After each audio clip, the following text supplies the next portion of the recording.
Hello, friends. Today I'm going to take you behind the scenes and show you what's happened in our lives for the last 2 weeks. I did go over to our local church and I did sandwich my quilt. I had it all ready to go and it was sitting by the sewing machine. And what happened? We had an ice storm and the power was off for three and a half days. Our house was cold. We couldn't do anything because we didn't have any electricity. So I managed in the daytime to look at some of my scraps. Oh, not scraps, treasured treasures. And I managed to reduce the amount of items on my tabletop during the blackout. It was daylight for part of the day, so I took some of these things upstairs and sat in front of a window while looking out the window, watching the ice accumulate outside. But I had something to do to keep me happy. I had a little card table and I took my cutting mat and my rotary blade and I cut bits and pieces.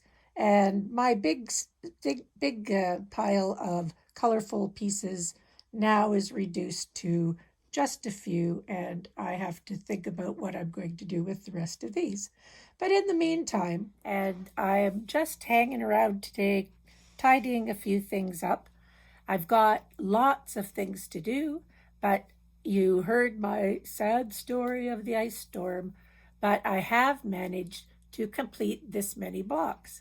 And I like the way they're looking. And I'm organizing them a little bit because I'm putting the violet purple ones, then a row of blue, then sort of green ones and blue ones and green ones and blue ones and purple ones, because that was the amount of fabric that I had. I could have put them in any order. That's fine. And because at the top and the bottom, let's see if you see that, top and the bottom, there's going to be here just a, a piece of white fabric so that it gets to the top a couple of places.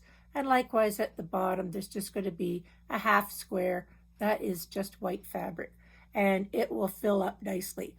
And I have 7 rows across, and they are 6 inches each. So that is going to make 40 inches across. And I have, let me see, I have 6.5 down, and that is making 60. So this will be a comfort quilt, a baby quilt, something that could go over top of a isolette at the hospital, but it'll be a very useful quilt. And I'll find something that's kind of nice for the back of that. And that uses up quite a bit of that white fabric that I had in that bin. Now, there are some pieces of the fabric left over from that bin, and some of them are just, here, I'll show you. Some of them are just very, very less than 2-inch strips, pieces, and I put them into this container now. It's in a smaller container, and it's in a smaller container with other colors of fabric that I have, and I'll sew those together and they will become something. And I don't really know what they are yet, but I am accumulating quite a few pieces of fabric in that particular bin now. So it will be a project one of these days. So when I sort things down from a big container to a small container, then I have a project in the future. And in that pile of white things, there were a lot of fabrics that were at least 2.5 inches. Some of them in longish strips, some of them not in longish strips. But I have a little bin, a small bin, not a big one, just a small one. And I'm going to put this whole pile of 2.5-inch fabric in that particular bin. And that will come in useful. I'm not sure what I'm going to make, but those things come in handy when you want something fast. And so I know where they are, and they'll be all sorted and labeled in my little cupboard. So it's been a whirlwind of time in the last 2 weeks. Um, and it was hard to organize anything in the last 2 weeks. We had to move furniture and move things in our house so we could empty the sump pump hole by bucketing and dumping it out into the laundry tub. So it really was a bit of a stressful time, and you really couldn't do too much. But I was able to take my card table up to the window in the upstairs room, and I took a cutting board, and I took my little square and rotary cutter, and I was able to cut a whole bunch of strips. I couldn't sew because my machine is electric and we didn't have any electricity. So I managed to do this off and on over the last couple of days as I've been cleaning up. But meanwhile, I really don't like having two projects going at once, and I keep looking over there at the quilt that I want to get machine quilted. It's all sandwiched up. It was ready to go. I was ready to start and do it, and then the power went out. So I have been working on this project, and I know I have this anxiety. I want to finish this one so I can get back there. I know it's balance, isn't it? It's it's if I have too much clutter on my desk, I can't concentrate and I can't focus on one thing. I keep trying to think about something else. And I don't really know how people are able to have 20 projects all put into the little baggies and put into their closets. And then they take it out, they set it all out again, and they work on it for a while, and then they put it back in a bag and put it back in their cupboard. I don't I don't like putting things away if they're not finished. And it's one of my little things. I just have to finish it. So if I get distracted or I don't know what I'm doing or I haven't written down instructions, most of the time I don't have instructions. But if I don't write things down, I don't remember what I was doing and I have to figure it all out again. So it takes too much time to do that, and things disappear when you package them up and put them away. So yeah, it's a bit of a balance, isn't it? Some people are organized that way. They can compartmentalize what they're doing and take something out and work on it and put it away again. Not me. I like to just work on one thing, finish it, and then I'm done and I can go on to something else. In the meantime, though, I only have um, four more, four more of those blocks to finish, and they're going to be blue.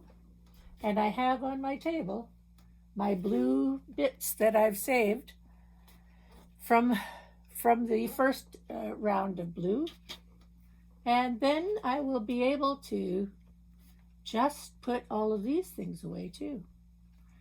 And when I'm finished a project, when I've finished what I'm making, whatever's on my table goes into a project oriented place.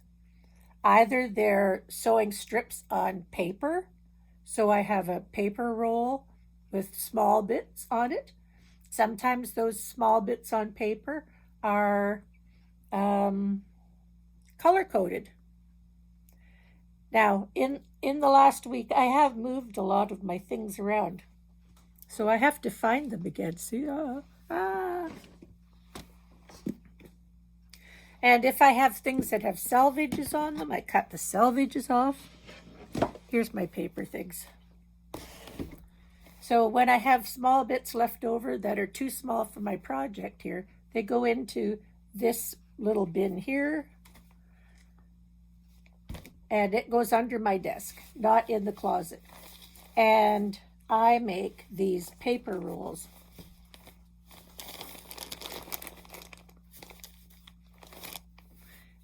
And they are very handy They're just sewn onto a piece of paper. They're very handy for making projects. And with this one, they're going to be green, blue, and purple. So I'll have a paper roll, and some of the white things will go on that too. So these ongoing projects, when I get too many little strips in my paper roll bin, that's what I have to do. I have to finish that one. So I'm an organizer, I guess. I like to put things together in places where I know where they are and that I can get them at a moment's notice. Staying organized is a way that helps me to work. If you're like me and you have an anxiety thing, you know it's okay to set up your own space in a way that makes it good for you. And you have to support your mental peace as well.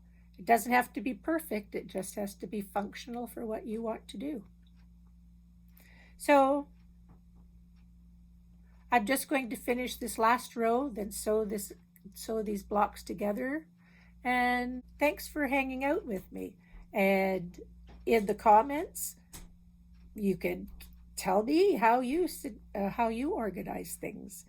And I love hearing how different brains work, and then that helps me to think about how other people work. Anyway, until next time, happy stitching.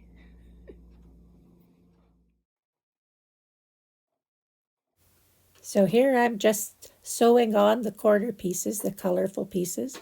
They're all random strips. They just go where they're going to go. I just have to make sure they're in the correct orientation so I have enough left-hand sides and enough right-hand sides. And I do them in a chain piecing method. They're all different sizes of pieces, and that's what gives the random look.